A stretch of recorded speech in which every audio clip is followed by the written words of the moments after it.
Fue arrojada de su propio hogar con 6 pequeños muertos de hambre, arrastrándose entre el aguacero y el fango, hasta que un convoy abandonado en plena inmensidad desértica terminó siendo el único amparo que les quedaba. Puedes imaginarte a una madre sola siendo forzada a meterse en un vagón herrumbroso, tenebroso y destrozado, sin alimento, sin agua limpia y con una bebita consumiéndose de fiebre, únicamente para intentar mantener respirando a sus criaturas por una noche más. Suena imposible salir con vida de algo semejante, pero esta historia sucedió realmente y transformó el futuro de esta familia de una manera que nadie habría podido prever.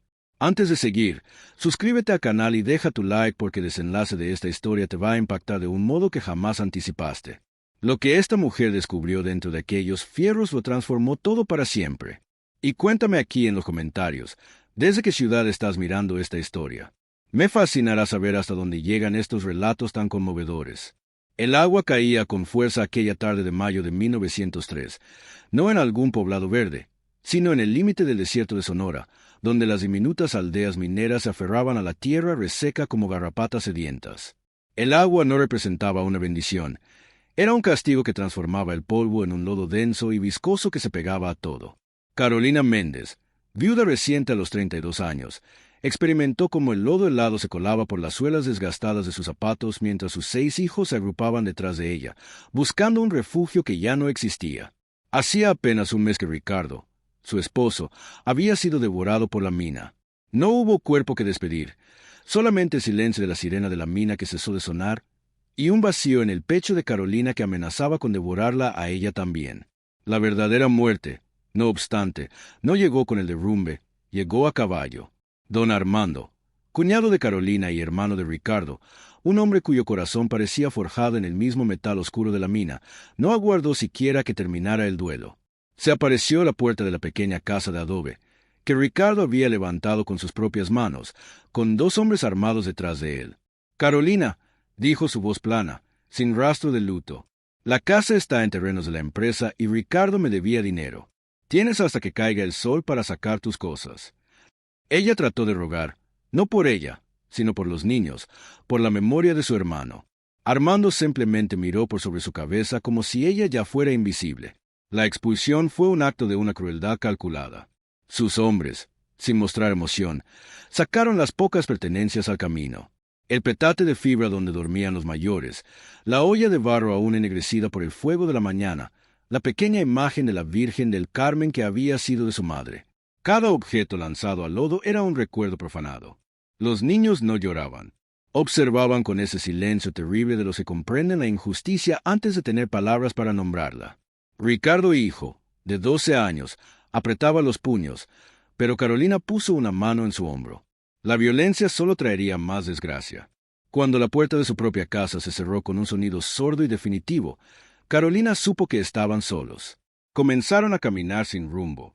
La lluvia arreciaba, transformándose en una tormenta eléctrica que iluminaba el paisaje desolado con relámpagos violáceos. Carolina cargaba a la pequeña Sofía de apenas 1 año envuelta en el rebozo, mientras los otros 5, Ricardo hijo, Miguel, Isabel, Tomás y Clara, se tomaban de las manos formando una cadena frágil contra el viento.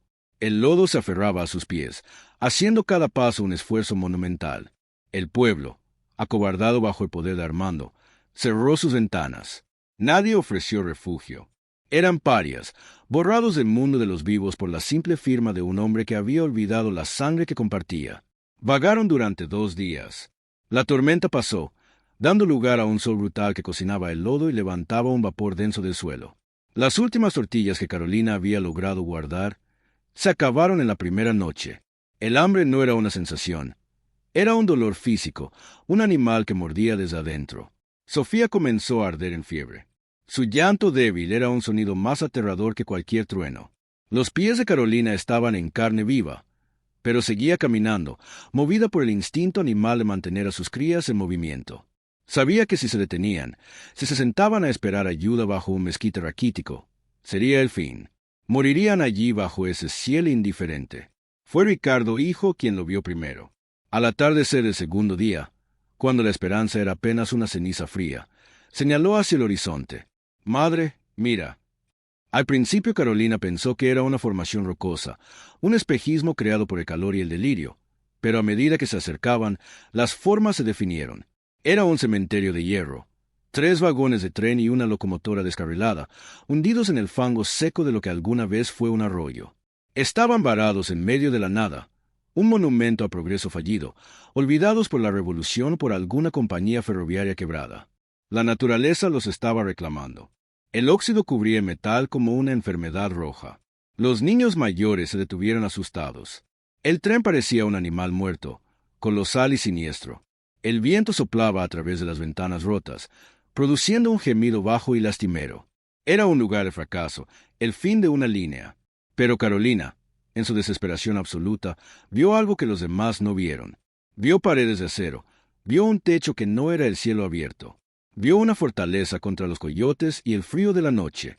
«Vamos», dijo, su voz ronca por la sed. «Es mejor que nada». Se acercó al vagón que parecía menos dañado, uno que aún se mantenía derecho sobre sus ruedas muertas. Empujó la puerta corrediza de metal. El chillido del hierro oxidado contra hierro oxidado fue ensordecedor, como un grito de protesta por ser despertado de su largo sueño. El interior estaba oscuro y olía a décadas de abandono, a metal frío, a excremento de roedores y a polvo antiguo. El suelo estaba cubierto de escombros y hojas secas que habían entrado por las ventanas rotas. Era un ataúd de hierro, pero para Carolina en ese momento era un palacio. «Entren», ordenó suavemente a los niños que dudaban en el umbral. «Aquí estaremos a salvo esta noche». Se instalaron en el rincón menos expuesto. Carolina usó los restos de una lona podrida para barrer un espacio en el suelo metálico. Acurrucó a los 6 niños juntos para darse calor, con Sofía pegada a su pecho, sintiendo la fiebre vibrar contra su piel. Afuera, la noche del desierto cayó como un manto pesado. El verdadero terror comenzó cuando el sol desapareció por completo. El vagón de tren no era un refugio silencioso. Estaba vivo. El metal, enfriándose rápidamente, crujía, se quejaba y chasqueaba como si los huesos de la bestia muerta se estuvieran asentando. Y luego vinieron los otros sonidos. El siseo del viento no era un susurro, era un lamento agudo que se colaba por cada grieta, amplificado por el casco de hierro. Parecía la voz de los fantasmas de quienes habían viajado en ese tren. Y peor aún, los coyotes. Los oyeron antes de verlos. Un aullido cercano, luego otro. Pronto, un círculo de ojos amarillos y brillantes los rodeaba, reflejando la pálida luz de la luna a través de las ventanas rotas. Olían la miseria, la fiebre de la niña, la desesperación. Carolina se sentó de espaldas a sus hijos, enfrentando la oscuridad con nada más que el peso de su cuerpo, rezando para que el acero fuera suficiente para mantener a raya la muerte. El amanecer llegó no como un alivio, sino como una revelación brutal. La luz grisácea que se filtraba por las ventanas rotas y los agujeros de bala en el techo metálico exponía la verdadera miseria del lugar. El suelo estaba cubierto de óxido que se deshacía al tacto, excrementos secos de roedores y los restos de algún nido de ave. El frío no se había ido con la noche. El metal del vagón parecía chupar el calor de sus cuerpos, conservando la helada del desierto. Los coyotes se habían retirado, pero su presencia permanecía en el aire, una amenaza latente. Los niños despertaron lentamente, sus movimientos perezosos, no por el sueño, sino por el hambre que ya llevaba 3 días royéndoles las entrañas. El hambre se había transformado. Ya no era una queja en el estómago. Era un animal vivo, una presencia más en el vagón que los observaba con paciencia. Se había instalado en los ojos hundidos de sus hijos, en la palidez de su piel, en la debilidad de sus llantos, que ahora eran apenas gemidos agudos. Carolina se sentía culpable. Un plomo en el fondo del pecho les había ofrecido un ataúd de hierro. Cada vez que Ricardo, hijo, de 12 años, la miraba con esa seriedad de hombre forzada por la tragedia, ella tenía que desviar la mirada, avergonzada de su fracaso. Había fallado a Ricardo, pero peor, les estaba fallando a ellos. La fiebre de Sofía había empeorado durante la noche. La pequeña ya no lloraba, gemía débilmente. Su cuerpo convulsionaba con escalofríos bajo el rebozo húmedo. Su piel ardía. Carolina mojó un trapo con la poca agua de lluvia que había recogido en una lata oxidada y le humedeció los labios partidos, pero era inútil. El agua era fangosa y sabía a óxido. La niña necesitaba alimento, calor, medicina, y Carolina no tenía nada. Sentía como la vida de su hija se escapaba entre sus dedos, tan intangible como el viento que silbaba afuera. Y esa impotencia era una forma de locura que comenzaba a sentarse en su mente. Afuera, el mundo era un horno. El sol del desierto golpeaba el techo de metal del vagón, convirtiendo el interior en un infierno sofocante durante el día, solo para prometer una tumba helada por la noche. Carolina observó a sus hijos acurrucados contra la pared metálica, buscando una sombra que no existía. Isabel y Clara, de 8 y 6 años, habían dejado de hablar.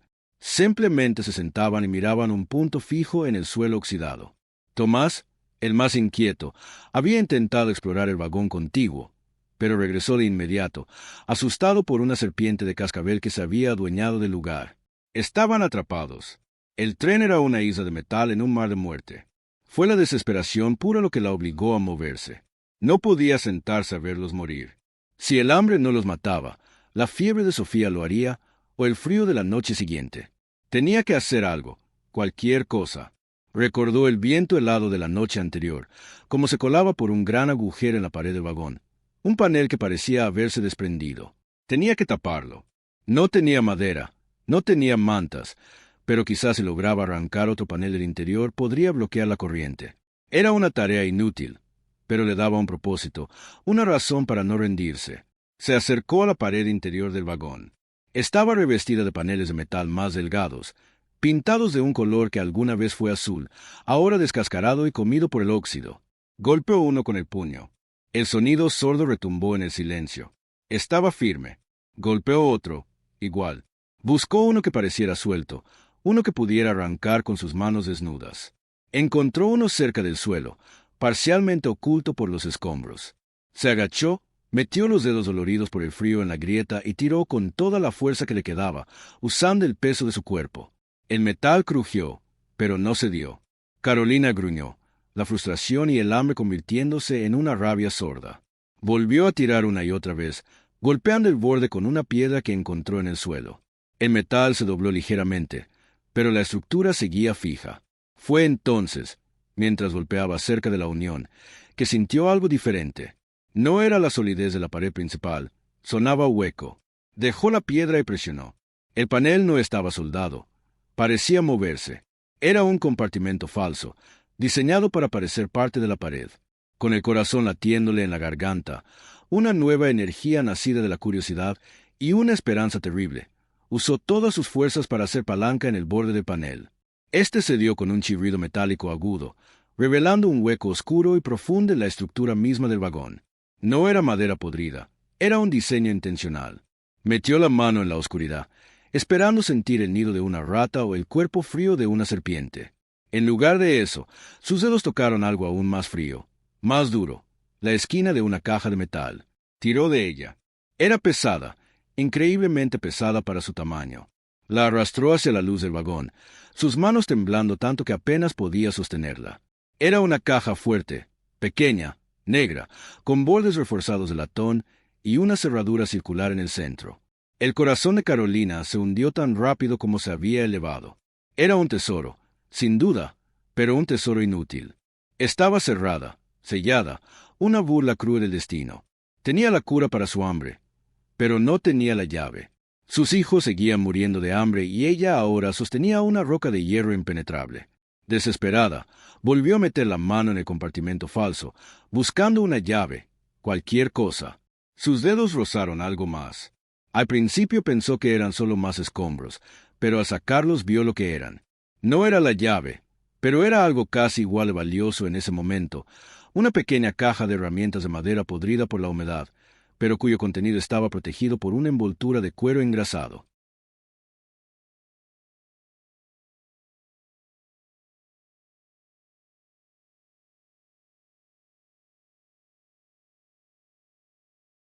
Dentro, oxidadas pero funcionales, había un martillo pequeño, un juego de cinceles y una palanca. Y junto a ella, un objeto extraño, un pesado telescopio de latón manchado de verde por el tiempo. Carolina sopesó los objetos en sus manos temblorosas. Eran una broma cruel. ¿De qué servía un telescopio para ver más de cerca el desierto que los estaba matando? ¿Y de qué servía un martillo contra una caja fuerte sellada? Era una esperanza frustrante, un tesoro inútil mientras sus hijos se desvanecían. La ironía era tan espesa como el aire viciado del vagón. Pero entonces un sonido interrumpió su desesperación. El gemido de Sofía ya no era un llanto, era algo peor, un aliento corto y febril, un hilo de vida tan delgado que amenazaba con romperse a cada segundo. Ese sonido cortó la parálisis de Carolina como un cuchillo. Agarró el martillo y el cincel. Eran pesados, reales. El óxido cubría el metal, pero la madera de los mangos, aunque desgastada, se sentía sólida contra sus palmas agrietadas. Se arrodilló frente a la caja fuerte, colocándola sobre una viga metálica del suelo para que sirviera de yunque. No sabía nada de cerraduras, nada de cajas fuertes, pero sabía de desesperación. Sabía que al otro lado de ese acero podría estar la vida de Sofía, podría estar el pan para Ricardo Miguel, podría estar una salida a ese infierno de hierro. Puso la punta del cincel en la ranura minúscula donde la puerta de la caja se unía al marco. Era un punto débil, o eso esperaba. El primer golpe fue torpe. El martillo golpeó el cincel y el sonido, un clang agudo y metálico, retumbó dentro del vagón con una violencia inesperada. Los niños mayores, Ricardo y Miguel, que habían estado acurrucados en un silencio apático, levantaron la cabeza. Vieron a su madre, con el rostro tenso y sucio de sudor y lágrimas secas, atacando la caja de hierro. No entendían qué hacía, pero el sonido era una forma de acción, una ruptura en la monotonía del hambre. Carolina volvió a golpear, esta vez con más fuerza, alineando su hombro, poniendo todo el peso de su cuerpo en el impacto. El trabajo era brutalmente lento. El metal de la caja era grueso, acero endurecido, construido para resistir. Cada golpe requería una fuerza que apenas tenía, una fuerza que extraía de sus reservas más profundas, alimentada por la imagen de Sofía ardiendo en fiebre. El sonido llenó el vagón, convirtiéndose en una banda sonora para su agonía. Clang, clang, clang. Era un ritmo desesperado. El sonido del hierro contra el hierro, la única respuesta que tenía contra la enfermedad de su hija, el único rezo que le quedaba. Cada golpe era un grito silencioso. «¡Déjame entrar!». Pasaron horas. El sol se movió en el cielo y el rayo de luz que entraba por la ventana rota se desplazó lentamente por el suelo, marcando el tiempo. El interior del vagón se convirtió en un horno. El sudor corría por el rostro de Carolina, mezclándose con el polvo y la roña, goteando sobre el metal caliente de la caja. Sus manos, ya lastimadas por el lodo y las rocas, pronto se ampollaron. Las ampollas se reventaron y la sangre comenzó a manchar el mango del martillo, volviéndolo resbaladizo. Pero no se detuvo.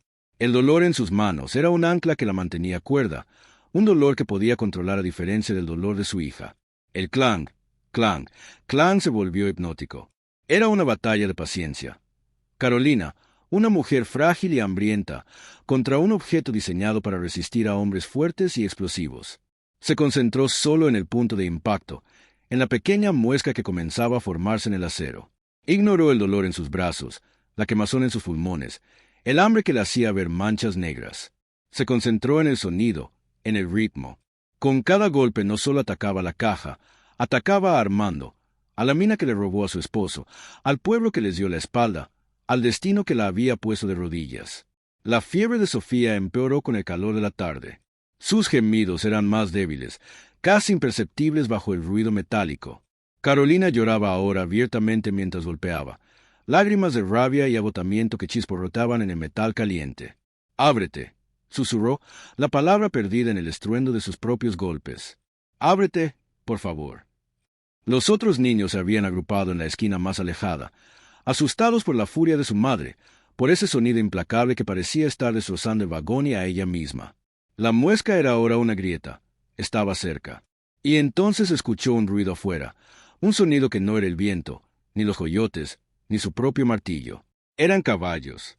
Un galope rápido, decidido, acercándose. Su corazón se detuvo. El martillo quedó suspendido en el aire. El silencio repentino fue ensordecedor, roto solo por el relincho de un caballo y una voz profunda y arrogante que gritó: «Sabía que te encontraría aquí, miserable». Armando había llegado, y no venía solo. Venía flanqueado por sus dos mismos hombres. Y sus ojos no buscaban a Carolina, buscaban el tren. Armando desmontó con una agilidad que desmentía su corpulencia.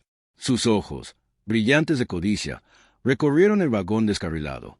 Él no había ido por ella. Ella era una consecuencia. Había ido por la leyenda. Él sabía, o al menos sospechaba, lo que era este tren. La leyenda local decía que este vagón pagador, que transportaba la fortuna de un cacique minero durante los primeros días de la Revolución, nunca había llegado a su destino.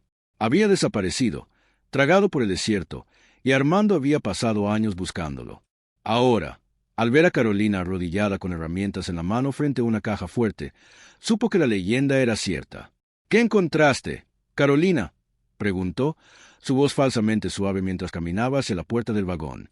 No era una pregunta, era una orden.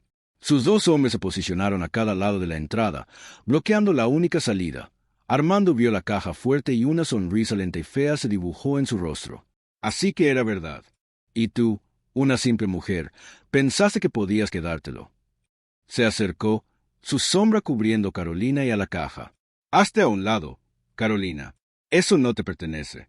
Me pertenece a mí. Carolina levantó la vista. El sudor le pegaba el cabello a la cara y sus ojos, hundidos por el hambre, ardían con una luz nueva. El miedo seguía allí, helado en su estómago, pero estaba cubierto por algo más duro, algo forjado en las últimas horas de golpes contra el acero. La mujer que Armando enfrentaba no era la misma viuda sumisa que había expulsado de su casa hacía una semana. Esta mujer había probado el fondo de la desesperación. Había escuchado a su hija agonizar y había luchado con sus propias manos contra el hierro. Ya no tenía nada que perder. No, dijo. Su voz era baja, ronca, el sonido de la garganta seca, pero vibraba con la resonancia del metal del vagón. Armando soltó una carcajada, un sonido seco y desagradable. No, repitió, como si fuera la broma más graciosa que había oído. Sacó el revólver de su funda con calma, el metal oscuro brillando bajo la luz polvorienta. Carolina, no me hagas perder el tiempo. Ha sido una molestia desde que Ricardo fue tan estúpido como para morir. Ahora dame la caja y lárgate de aquí, o quédate y muere con tus mocosos. Me da igual. Sus hombres rieron detrás de él. Para ellos esto era un simple trámite, la eliminación de un insecto molesto. Lo que está aquí, dijo Carolina poniéndose de pie lentamente, colocando su cuerpo entre Armando y la caja fuerte, es de mis hijos. Sostenía el martillo en su mano derecha, la cabeza de hierro apuntando al suelo. Sus nudillos estaban blancos y ensangrentados. No era un arma contra un revólver, era una declaración. Era la única herramienta que tenía, y la había usado para luchar por ellos. No iba a soltarla ahora. Armando dejó de sonreír. Su paciencia, siempre corta, se había agotado. Te lo advertí. Levantó el revólver, apuntando no a Carolina, sino al bulto de mantas donde Sofía gemía débilmente. Muévete o la mato a ella primero. El terror puro, blanco y paralizante, se apoderó de Carolina. Iba a matar a su hija. Estaba a punto de ceder, de dejar caer el martillo, de rogar, cuando un sonido nuevo cortó el aire tenso. No fue el viento, no fue el metal, fue un gruñido sordo, gutural, que parecía venir de las entrañas de la tierra, justo debajo de sus pies. Armando se congeló, su dedo vacilando en el gatillo. ¿Qué demonios fue eso? Sus ojos se apartaron de Carolina por una fracción de segundo, mirando hacia el suelo del vagón, confundido. Debajo del vagón, en el espacio oscuro entre las ruedas y la tierra seca, algo se movía. Los niños, en los días anteriores, habían estado cavando allí, no para esconderse, sino para buscar raíces, para encontrar la humedad fresca de la tierra, huyendo del calor sofocante de metal. Habían estado cavando cerca de los cimientos de la vía férrea, donde el terraplén creaba una especie de túnel. Y en ese túnel no estaban solos. De la oscuridad, arrastrándose sobre manos y rodillas, emergió una figura. No era un animal, era un hombre, o lo que quedaba de uno. Era un fantasma cubierto de harapos y mugre de décadas. Su barba, gris y enmarañada, le llegaba al pecho, y su cabello era una masa de nudos pegados con lodo y grasa. Sus ojos, sin embargo, eran lo más aterrador, brillantes, febriles, hundidos en cuencas oscuras, pero vivos con una locura lúcida. Era el guardián del tren, un antiguo revolucionario quizás, o el único superviviente del descarrilamiento, un hombre que había perdido la razón y se había fusionado con el cementerio de hierro, viviendo como un animal en los túneles debajo de la vía, alimentándose de lo que el desierto ofrecía. Los niños lo habían encontrado y, en un acto de compasión infantil, le habían estado dando los pedazos más grandes de las raíces que encontraban, compartiendo el agua fangosa. No le tenían miedo. Para ellos era solo otro ser hambriento, como ellos. El viejo, en su locura, había aceptado su presencia, se había convertido en su protector silencioso. Y ahora, al oír la voz de Armando, la amenaza, había salido a defender su territorio y a los únicos seres que le habían mostrado bondad en 30 años. Se puso de pie, un cuchillo oxidado, apenas una hoja de metal dentada, en su mano. El viejo se lanzó contra Armando como un animal. No gritó. El único sonido fue el gruñido gutural. Armando, sorprendido, se giró y disparó instintivamente. El estallido del revólver dentro del vagón de metal fue ensordecedor, un trueno que golpeó los oídos de todos y llenó el aire con el olor acre de la pólvora. El viejo se detuvo. Sus ojos locos se abrieron con sorpresa. Miró la mancha roja que florecía en su pecho y luego cayó hacia adelante, su cuchillo raspando inofensivamente el suelo. Pero el disparo, esa explosión de violencia contenida, hizo algo milagroso. La vibración, viajando a través del suelo metálico, golpeó la caja fuerte.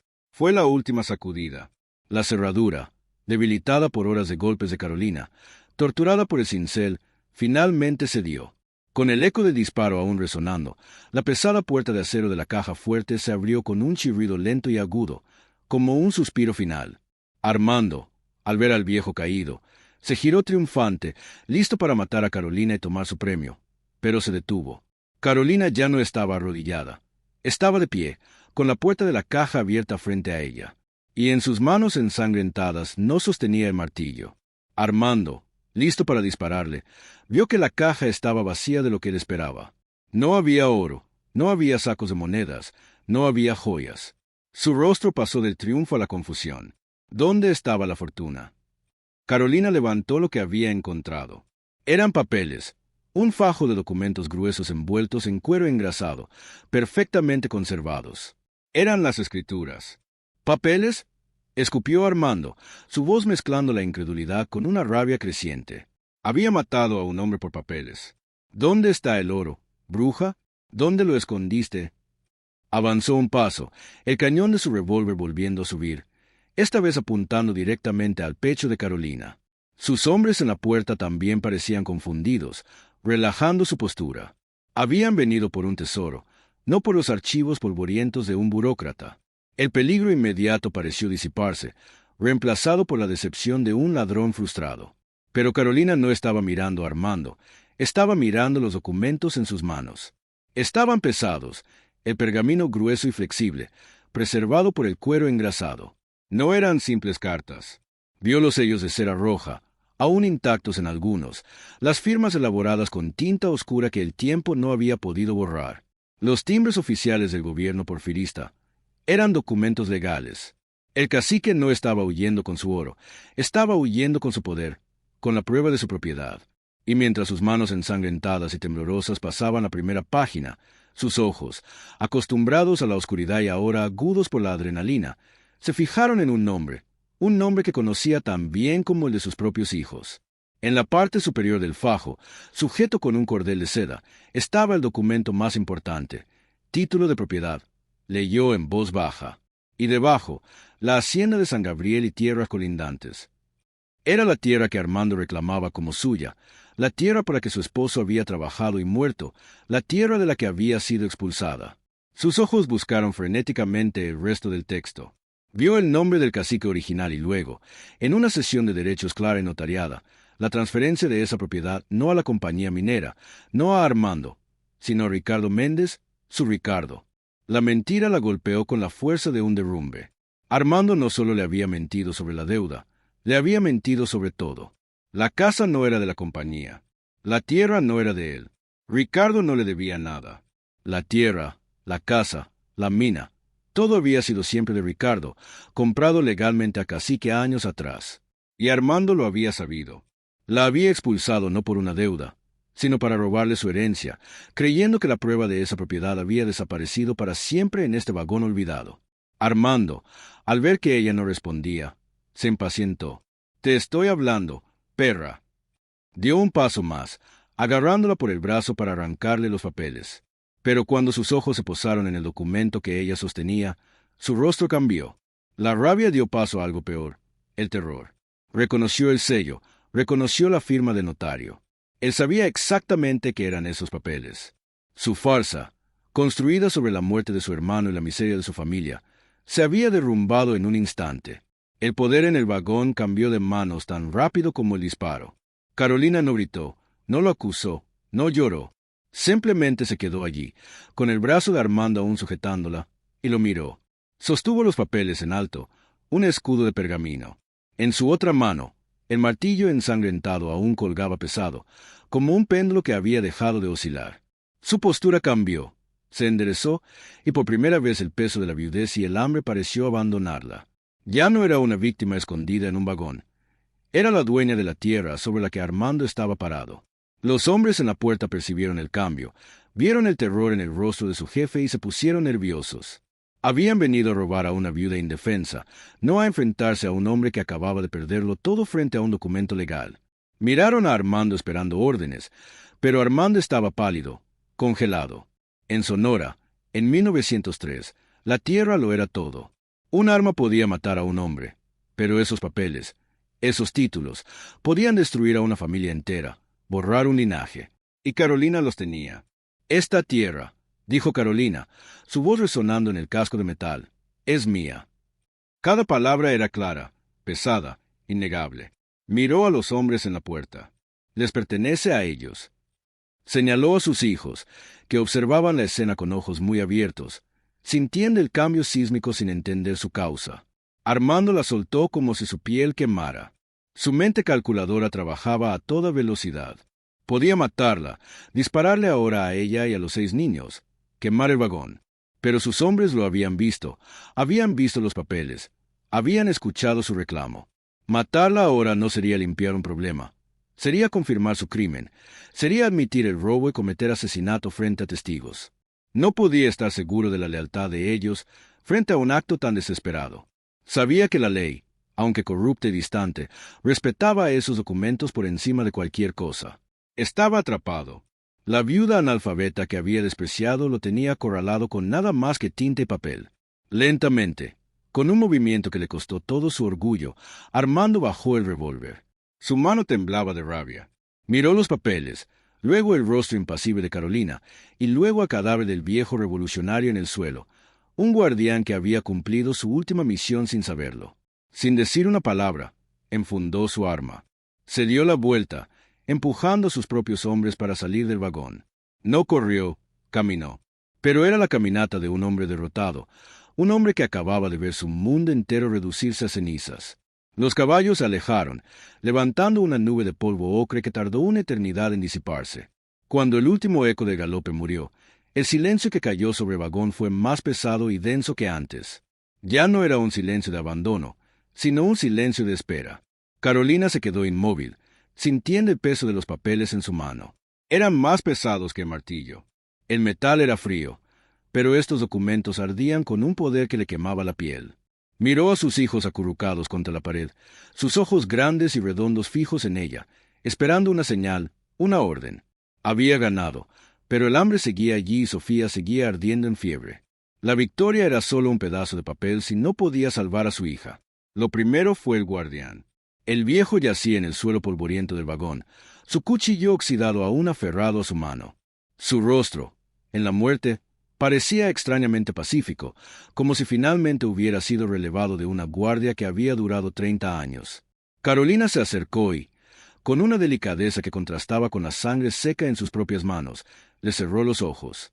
Tomó el único trozo de tela limpia que le quedaba, el pañuelo que había sido de Ricardo, y cubrió el rostro del hombre. «Descansa», susurró. Ricardo hijo se acercó y se quedó junto a ella, mirando el cuerpo. No dijo nada, pero en su rostro de niño hombre, Carolina vio el entendimiento de que ese desconocido les había comprado el futuro con su último aliento. Volvió a la caja.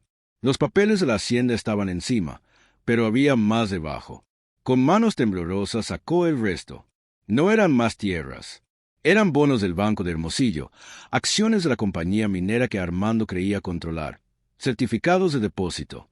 Era una fortuna líquida, un poder que no dependía de la tierra, sino del mundo exterior. Pero ese mundo estaba a cientos de kilómetros de distancia, al otro lado de un desierto que la mataría antes de que pudiera dar 100 pasos. La fiebre de Sofía era ahora su único enemigo, un enemigo más rápido y letal que Armando. Tenía la riqueza del mundo en sus manos y no podía comprar ni un trago de quinina. La frustración la hizo llorar de nuevo, lágrimas calientes de impotencia. ¿De qué servía todo esto? Fue entonces cuando su mano rozó el otro objeto, el que había descartado como inútil, el telescopio de latón. ¿Por qué el cacique guardaría un telescopio con sus papeles más valiosos? No era un adorno, era una herramienta. Con un impulso repentino, se secó las lágrimas y salió del vagón, trepando por la escalera de metal oxidada hasta el techo curvo. El metal quemaba bajo el sol de la tarde, pero ella no lo sintió. Se puso de pie, un punto diminuto sobre un monstruo de hierro, y levantó el telescopio. Al principio solo vio la inmensidad del desierto, una extensión marrón y roja que se perdía en la bruma del calor. Vio la hacienda de Armando a lo lejos, un manchón blanco de arrogancia. Vio el humo de la mina, una cicatriz sucia en el cielo. Pero luego, siguiendo la línea muerta de la vía férrea hacia el sur, muy lejos, donde el mundo se curvaba, vio algo más, un hilo de humo diferente, un humo negro espeso que se movía. No era un incendio, era una locomotora. Era la línea principal del ferrocarril central mexicano, la vena yugular de la nación, la línea que este ramal muerto nunca había logrado alcanzar. Un plan nació, no de la esperanza, sino de la pura lógica. No podía ir a la ciudad, no podía cruzar el desierto con 6 niños, uno de ellos moribundo, y no podía volver al pueblo, que era la boca del lobo de Armando. Pero tal vez no necesitaba ir a la civilización. Con el telescopio barrió el horizonte más cercano y allí, a unos 3 km al otro lado de las vías, en un pliegue de las colinas que era invisible desde el suelo, vio un pequeño jacal, un corral de ovejas y el humo delgado de un fuego de leña. Era un ermitaño, un pastor, alguien tan marginado como ella. Bajó del techo, su decisión tomada. No iba a huir. Huir era lo que Armando esperaba. Y no iba a volver a la hacienda. Ese lugar estaba manchado por la traición. Este tren, este ataúd de hierro, había sido su refugio y su revelación. Aquí se quedaría. Este era su territorio ahora. Se volvió hacia Ricardo hijo. Ricardo, le dijo, su voz firme, vas a ir a ese jacal. Lleva esto. Le entregó no un bono, sino la única pieza de valor tangible que había encontrado suelta en el fondo de la caja, una pesada moneda de oro de 10 pesos que debió rodar de una bolsa rota. Dile a la gente de allí que una madre necesita ayuda, que pago por medicina para la fiebre. Ricardo, de 12 años, asintió sin dudar, tomó la moneda y el último bule de agua, y desapareció en el desierto, corriendo bajo entre los matorrales, un pequeño fantasma en el calor. Carolina pasó las siguientes 3 horas en el infierno de la espera. Cada minuto era una agonía. ¿Y si Ricardo se perdía? ¿Y si el pastor era hostil? ¿Y si Armando regresaba? Sostuvo a Sofía, cantándole canciones de cuna que se rompían en su garganta seca, limpiando el sudor febril de la frente de la niña. El sol comenzaba a bajar, tiñendo el interior del vagón de un rojo sangriento. Justo cuando la esperanza comenzaba a morir, Ricardo regresó. No venía solo. Detrás de él caminaba una mujer anciana, pequeña y arrugada como una pasa, con el cabello completamente blanco trenzado en una sola cola. No era el pastor, era su esposa, una curandera. No dijo palabra. Entró en el vagón, miró a Sofía, miró a Carolina, y luego asintió. De su morral sacó hierbas secas, raíces y un pequeño frasco de líquido oscuro. Empezó a trabajar, murmurando en una lengua que Carolina no reconoció, moliendo las hierbas con una piedra. La anciana pasó la noche allí. Obligó a Carolina a preparar un té amargo con las hierbas y a dárselo a Sofía gota a gota. Hizo cataplasmas de barro y plantas que aplicó al pecho y la frente de la niña. Al amanecer, el milagro había ocurrido. La fiebre se había roto. Sofía sudaba profusamente, pero su piel ya no ardía. Cuando abrió los ojos, estaban claros, y buscó débilmente el pecho de su madre. Carolina lloró, esta vez de un alivio tan profundo que casi la ahoga. La curandera simplemente empacó sus cosas. Carolina le ofreció la moneda de oro, pero la anciana la rechazó. Señaló la caja de herramientas, tomó solo el martillo pequeño y asintió, como si fuera un pago justo. Luego desapareció como había llegado. Sofía estaba a salvo. La fiebre había cedido, reemplazada por un hambre voraz que Carolina satisfizo con el resto del agua de lluvia espesada con un poco de harina que había encontrado en el fondo de su talega, un último resto de su vida anterior. Con la amenaza inmediata de la muerte de su hija disipada, la magnitud de lo que había sucedido la golpeó. Sostenía en sus manos el poder de destruir a Armando y la riqueza para construir un futuro, pero seguía atrapada en un ataúd de metal en medio de un desierto implacable. La victoria era un fantasma. Tenía que hacerla real. Sabía que Armando no se quedaría de brazos cruzados. El terror en sus ojos al ver los papeles significaba que regresaría, no para robar, sino para destruir la evidencia. Y a ella con ella. Su decisión se solidificó, tan dura como el acero que la rodeaba. No huiría. Huir era lo que Armando esperaba que hiciera. Una viuda asustada corriendo hacia una ciudad lejana para tratar de validar unos papeles. Él la cazaría en el camino, y no podía volver a la hacienda. Ese lugar estaba envenenado por la traición. Era el territorio del enemigo. Este tren, este cementerio de hierro, la había protegido, la había puesto a prueba y le había dado las armas para luchar. Este no era su refugio temporal, era su fortaleza. Aquí, en medio de la nada, era invisible, y desde aquí podía ver a todos. Lo primero fue un acto de cierre y de posesión. Con la ayuda de Ricardo hijo y Miguel, sacaron el cuerpo del viejo revolucionario del vagón. No podían dejarlo allí, profanado por la violencia de Armando. Usando la pala oxidada de la caja de herramientas y la palanca, cavaron una tumba en la tierra dura, a la sombra de la locomotora muerta. No había madera para una cruz, así que apilaron piedras en un montículo. Carolina no rezó. No le quedaban rezos para un Dios que había permitido tanto sufrimiento. Simplemente se quedó en silencio, pagando su respeto al guardián que, en su locura, le había comprado el futuro. Era la primera vez que enterraba a alguien con dignidad desde Ricardo. Mientras los niños más pequeños, aliviados por la recuperación de Sofía, exploraban los límites de su nuevo hogar de hierro, Carolina volvió al techo del vagón con el telescopio. Esta vez su mirada era diferente. No buscaba solo amenazas, buscaba recursos. Apuntó el latón hacia la hacienda de Armando. La vio, un punto blanco y arrogante a kilómetros de distancia. Vio el movimiento de los vaqueros, el ganado en los corrales. Luego giró el telescopio hacia la línea principal del ferrocarril. El humo negro, la serpiente de hierro que conectaba al país, estaba lejos, pero era real. Era una ruta de escape, pero también una ruta de entrada. Un día usaría ese tren, pero en sus propios términos. Regresó al interior y, mientras Sofía dormía en un sueño sanador, Carolina se sentó en el suelo metálico y extendió los documentos. Necesitaba entender la magnitud de su arsenal. El título de la hacienda era la pieza central, pero había más. Estudió los bonos, los certificados de acciones. El cacique no era solo un terrateniente, era un hombre de negocios moderno. Tenía acciones en la misma compañía minera que había matado a Ricardo, la compañía que Armando ahora administraba fraudulentamente. Se dio cuenta, con un escalofrío, de que no solo era dueña de la tierra de Armando. Era, en papel, su jefa. Una nueva rutina comenzó, no de supervivencia, sino de consolidación. La apatía del hambre desapareció de los ojos de los niños, reemplazada por la curiosidad y el propósito. Carolina organizó la limpieza del vagón. Ricardo y Miguel, usando las herramientas, repararon los paneles rotos, no para tapar el viento, sino para hacerlos seguros. Isabel y Clara barrieron décadas de polvo y escombros usando escobas improvisadas con ramas de mezquite.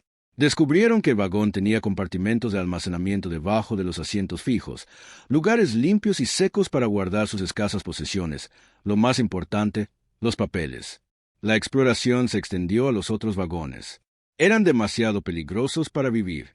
El segundo estaba volcado, su vientre expuesto al cielo. Pero el tercero, un vagón de carga, aunque dañado, contenía un tesoro inesperado. No era oro, sino algo casi tan bueno. Sacos podridos de grano. La mayor parte estaba echada a perder, comida por los insectos y el tiempo. Pero en el centro de los sacos más grandes, donde la humedad no había penetrado, encontraron varios kilos de trigo seco y lentejas, duros como piedras, pero perfectamente conservados. Era comida suficiente para semanas. Carolina sabía que Armando no se quedaría quieto. El terror que había visto en sus ojos se convertiría en rabia, y esa rabia lo haría actuar. Él estaba en la hacienda, reagrupándose, pensando cómo podía silenciarla, cómo podía destruir los papeles. Ella no podía ir al pueblo, pero él sí podía decir que se había vuelto loca, que los papeles eran falsos. Necesitaba un aliado, alguien que no estuviera en la nómina de Armando, alguien que el pueblo respetara. Pensó en la anciana curandera. No había aceptado el oro. Su pago había sido el martillo. Era una mujer que entendía el valor de las herramientas, no del dinero. Decidió hacer su primer movimiento. No usaría el poder legal todavía. Eso alertaría a Armando. Usaría poder económico. Le dio a Ricardo hijo la moneda de oro de 10 pesos que la anciana había rechazado. Vuelve con la señora, le dijo, su voz firme. No vayas al jacal. Encuéntrala donde busca sus hierbas. Dile que la viuda del tren le agradece por la vida de su hija y dale esto, no como pago, sino como una ofrenda. Y dile que necesito comprar 2 de sus ovejas vivas. El regreso de Ricardo esa tarde marcó el verdadero comienzo de su nueva vida. Venía con 2 ovejas jóvenes que balaban nerviosamente, jaladas por un lazo. La anciana había aceptado la moneda y había enviado un mensaje. Dijo que las ovejas dan leche, informó Ricardo, y que el martillo ya arregló su pozo. Carolina sonrió, la primera sonrisa verdadera desde la muerte de Ricardo. Esa noche, por primera vez, hubo un sonido nuevo en el vagón de hierro. No eran los lamentos del viento ni los crujidos de metal, sino el llanto saludable de Sofía bebiendo leche de oveja y el balido de los animales que prometían futuro. La vida en el vagón se transformó. La llegada de las ovejas y el descubrimiento del grano cambiaron la textura fundamental de su existencia. El filo constante y agudo de la inanición fue reemplazado por el dolor sordo de la escasez, una mejora monumental. Carolina organizó a los niños en rutinas. Miguel y Tomás, ahora serios como hombres pequeños, se hicieron cargo de las ovejas, pastoreándolas en el pequeño valle oculto que el telescopio había revelado. Isabel y Clara molían el trigo seco entre 2 piedras planas, un sonido rítmico, casi hogareño, que reemplazó al del martillo contra el acero. El vagón dejó de ser un ataúd para convertirse en una colmena. El olor de metal frío se mezcló con el humo de un fuego de mezquite y el aroma dulce de la leche de oveja hirviendo.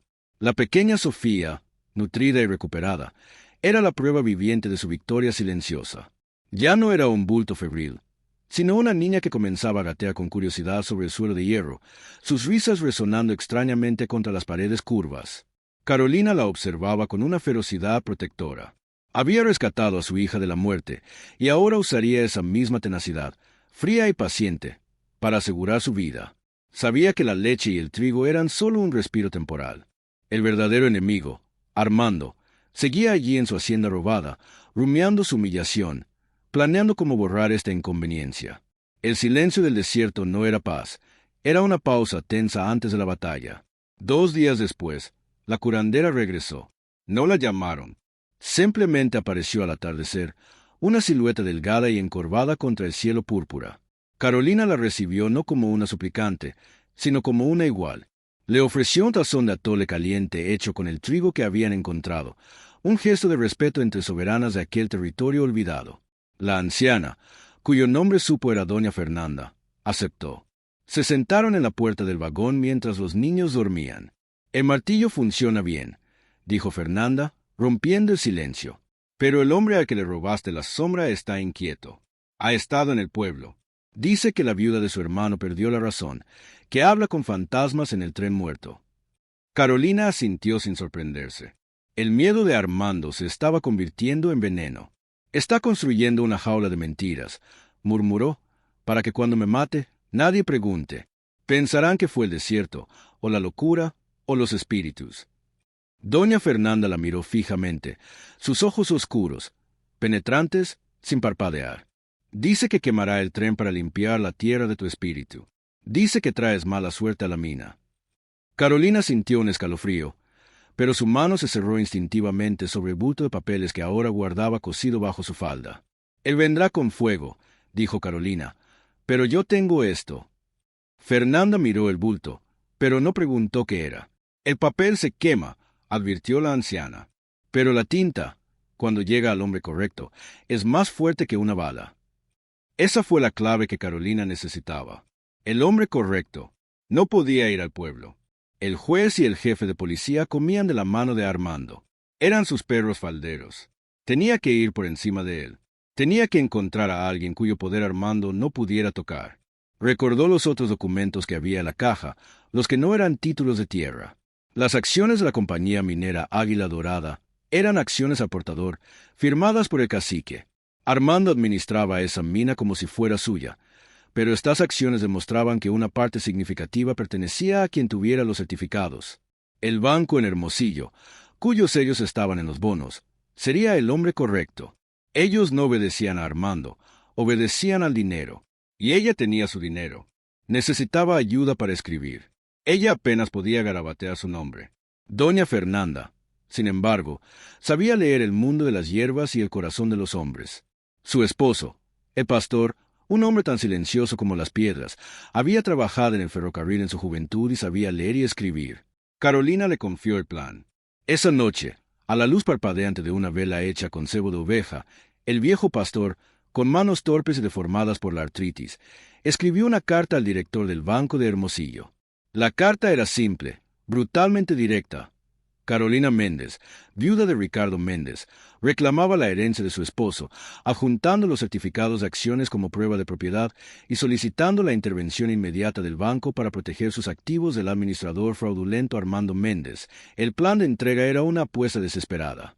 Ricardo hijo, ahora sus ojos y oídos en el mundo, fue enviado de nuevo. Esta vez su misión era más peligrosa.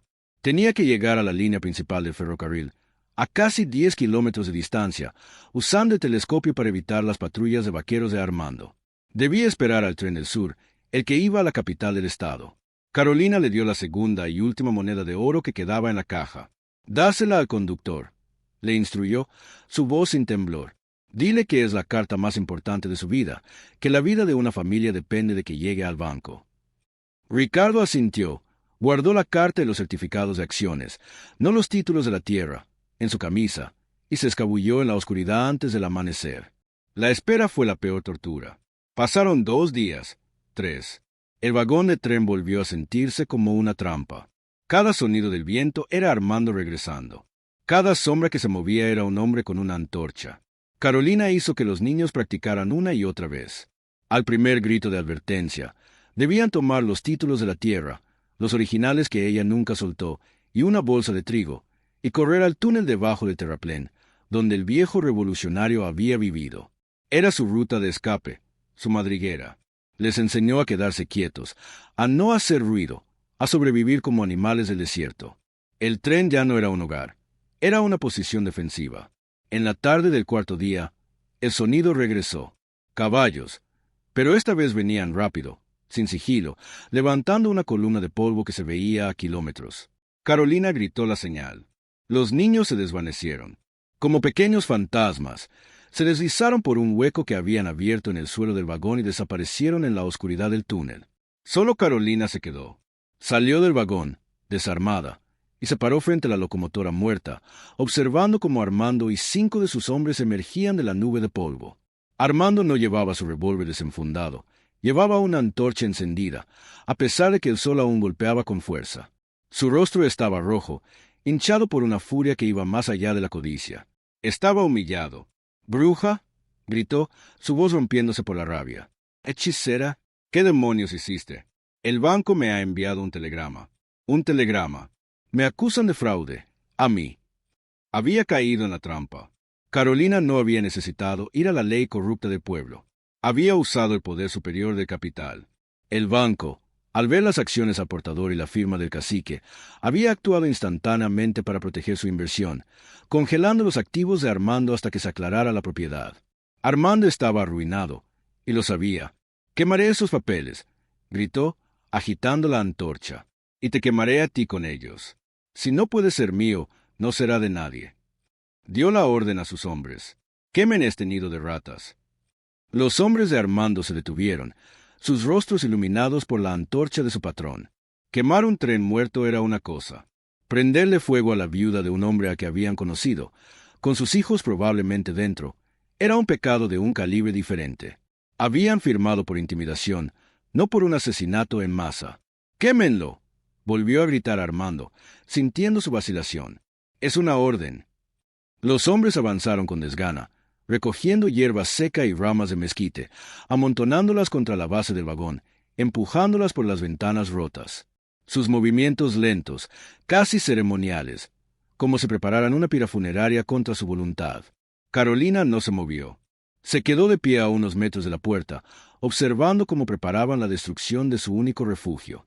El hierro había sido su armadura, y ahora el fuego venía a probarlo. Su rostro estaba impasible, sus ojos secos. Había agotado sus lágrimas en la fiebre de Sofía, Había gastado su rabia en la caja fuerte. Lo que le quedaba era algo más frío, más duro.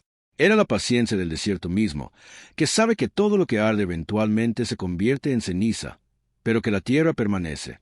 Esta calma Petra enfureció a Armando más que cualquier súplica. Él quería que gritara, que rogara, que le diera la satisfacción de su terror. Ella se negó. ¿Crees que tu silencio te salvará? Siseó Armando. Se acercó a la pira que sus hombres habían construido y él mismo arrojó la antorcha. Las llamas prendieron al instante. La hierba seca y las ramas de mezquite, resecas por el sol del desierto, estallaron en un infierno inmediato. El fuego trepó por el costado del vagón, lamiendo el metal con lenguas anaranjadas. Un humo negro y espeso comenzó a salir por las ventanas. El olor a pintura vieja y polvo de décadas quemándose llenó el aire. El vagón se convirtió en un horno en segundos. Ahora dime, ¿dónde están los papeles?, gritó Armando por encima del rugido del fuego, su rostro distorsionado por el calor. «O te juro que arderás con ellos». Él asumía que los papeles estaban allí. Asumía que ella era todo lo que había. Y en una realización que heló la sangre de Carolina, entendió que también asumía que los niños estaban dentro. «Están con tus hijos», gritó él, su mente retorcida, convencida de su propia lógica. «Sácalos, sácalos y dame los papeles, y tal vez deje que se quemen solo ellos». La monstruosidad de su oferta la dejó sin aliento, pero también le dio la última pieza de armadura que necesitaba. «Ellos no están aquí», dijo Carolina. Su voz fue tan baja, tan tranquila en medio del crepitar de las llamas que Armando tuvo que inclinarse para oírla. «Están a salvo». «Mientes», rugió Armando, levantando la mano para golpearla. Pero antes de que su mano pudiera conectar, un sonido nuevo cortó el aire, uno que no pertenecía al desierto. No era el rugido del fuego ni el silbido del viento. Era un silbato de tren, agudo, penetrante e imposiblemente cercano. Armando y sus hombres se congelaron. Esta línea estaba muerta. El único tren estaba en llamas frente a ellos.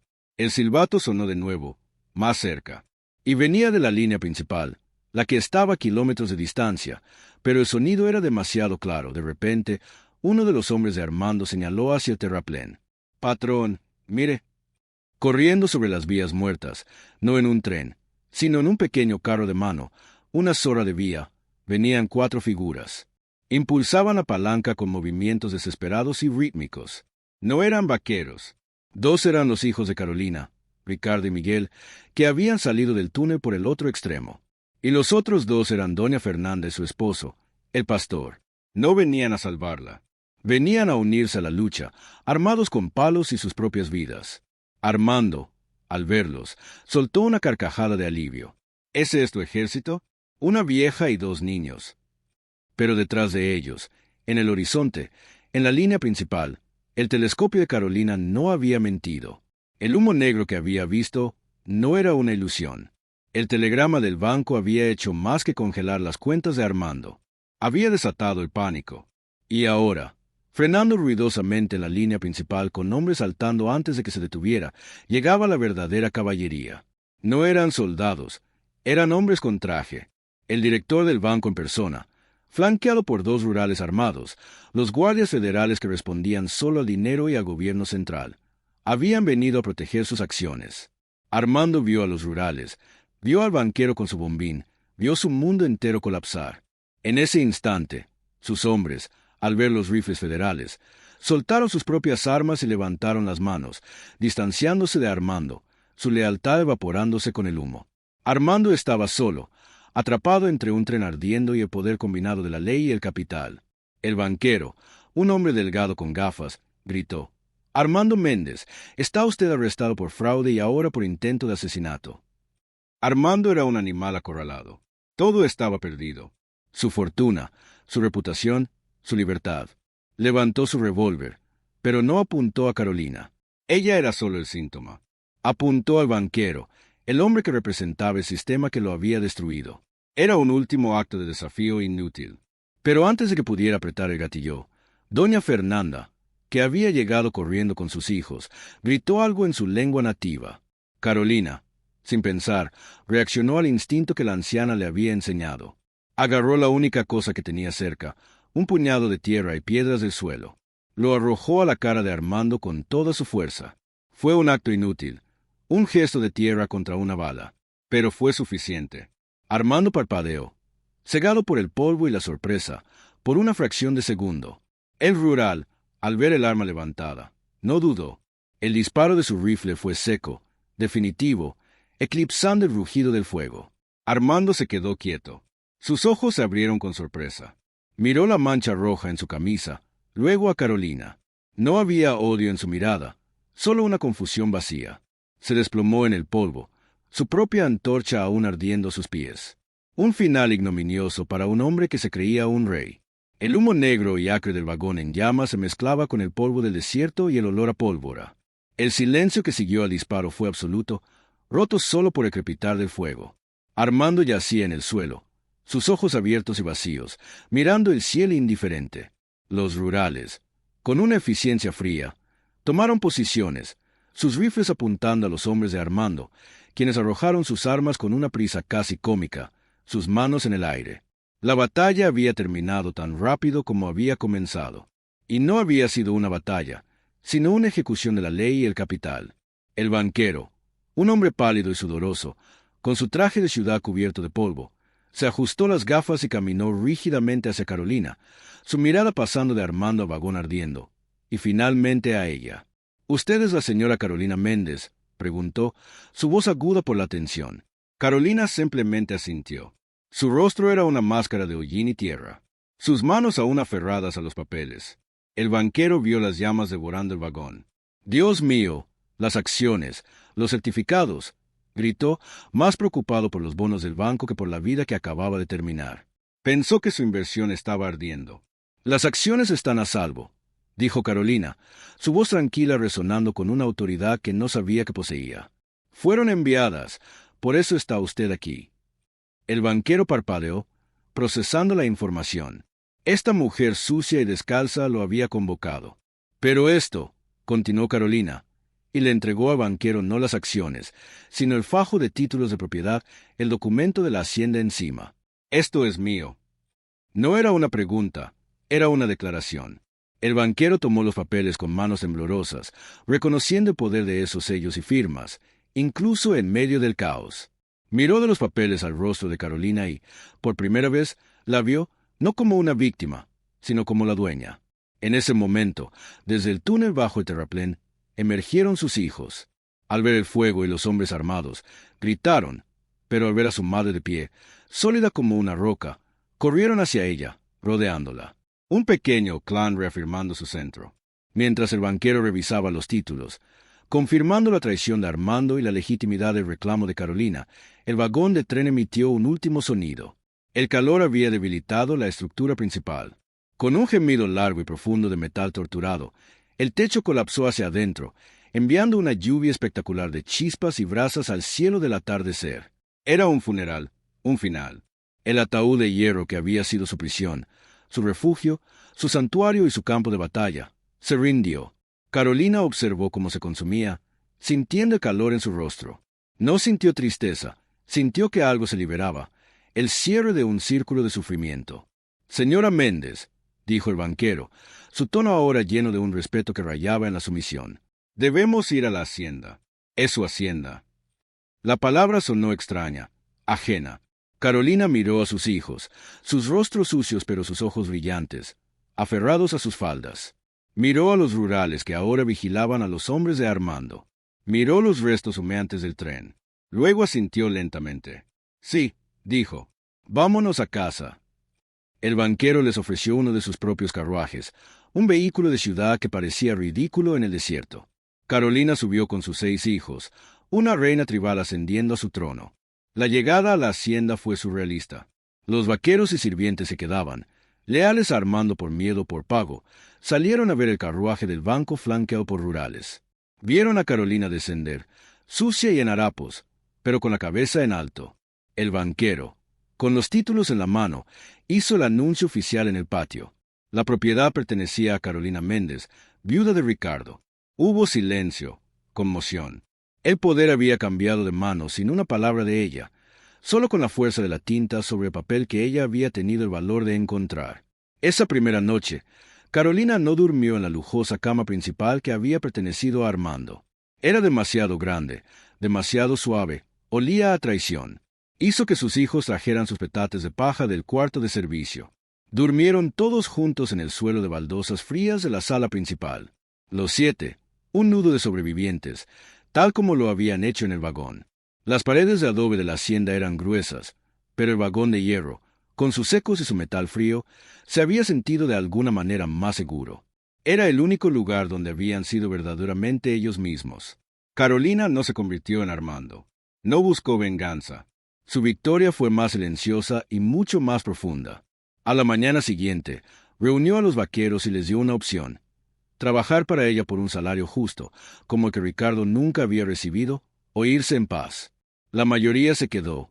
Con la ayuda del banco, usó los bonos y las acciones no para comprar lujos, sino para hacer lo que Armando nunca hizo: reabrir la mina, pero esta vez con soportes de seguridad, con salarios dignos, con un médico en el sitio.